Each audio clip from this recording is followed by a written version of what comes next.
đi đi rồi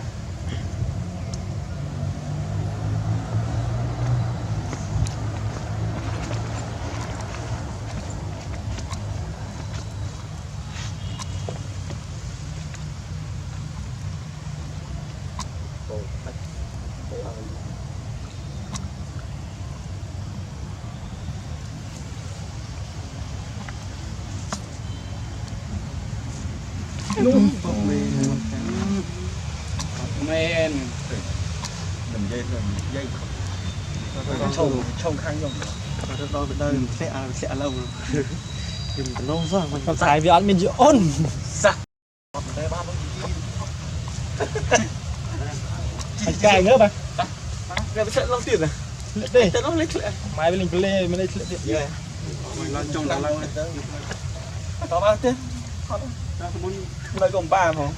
bây giờ không tiền không thấy bao nhiêu sung một gần họ định lấy ra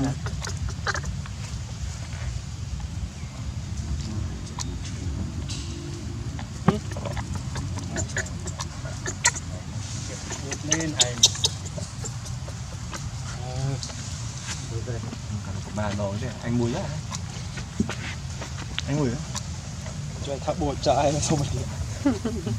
anh ngồi cho anh xong cái hơi pi bán pi anh ngồi mà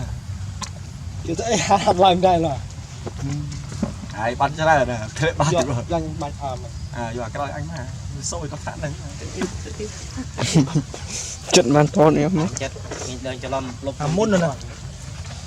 chết khoang đi cái chua trong pha nhá à trận anh được chậm thô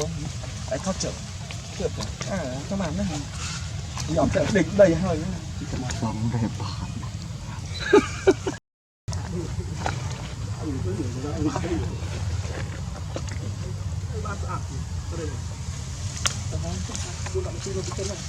lại chỗ cái này là chụp cái này vào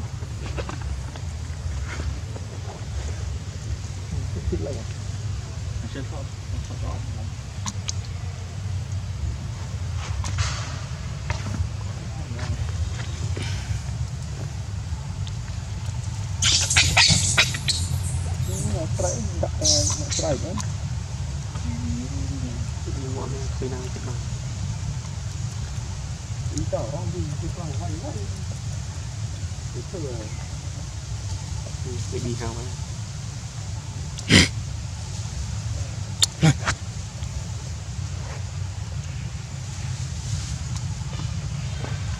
kia đó phải kia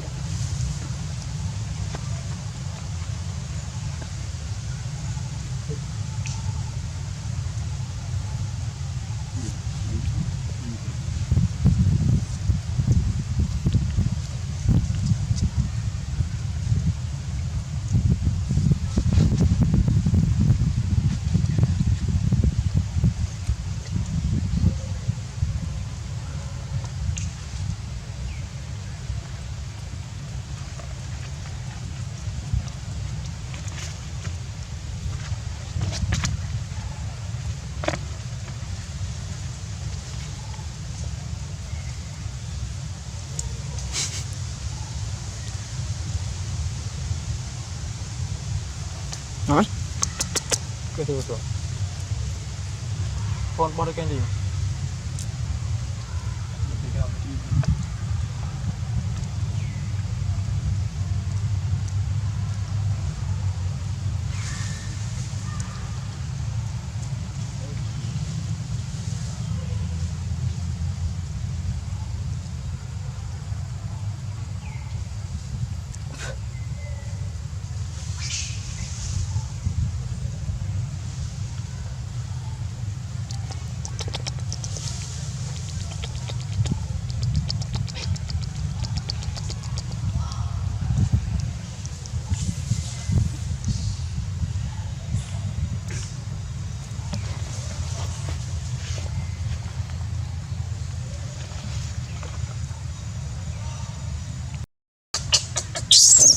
hãy làm nhiệt này sôi lên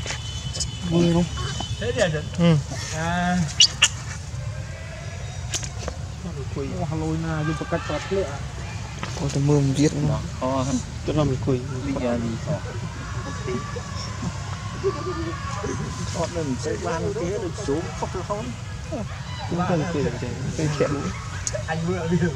Xuống chuyện trơn với chồng linh bà xuống ta thông thông. túi vậy bao tầm mưa ghi đâu nè đừng bị hao đâu khinh chè không đại chè lên chạy lối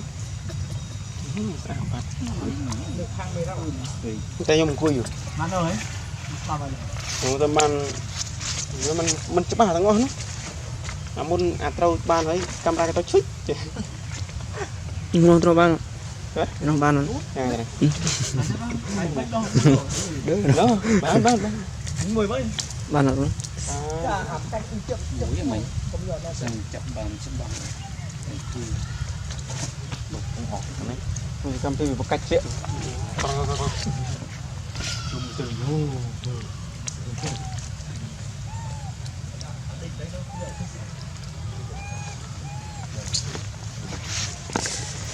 rồi mình đi thế vậy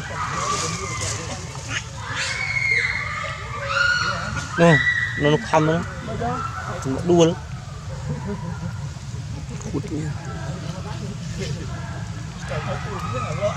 nhá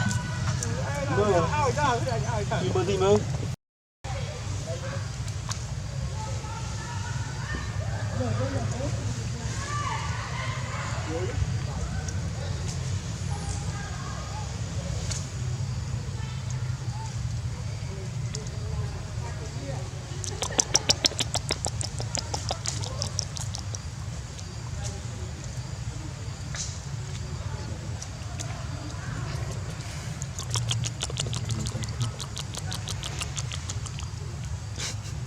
à không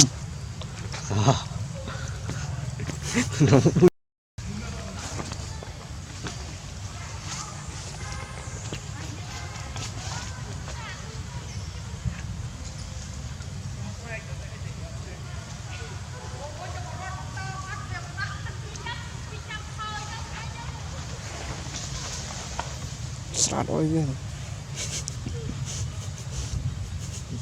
sát ôi ghê đi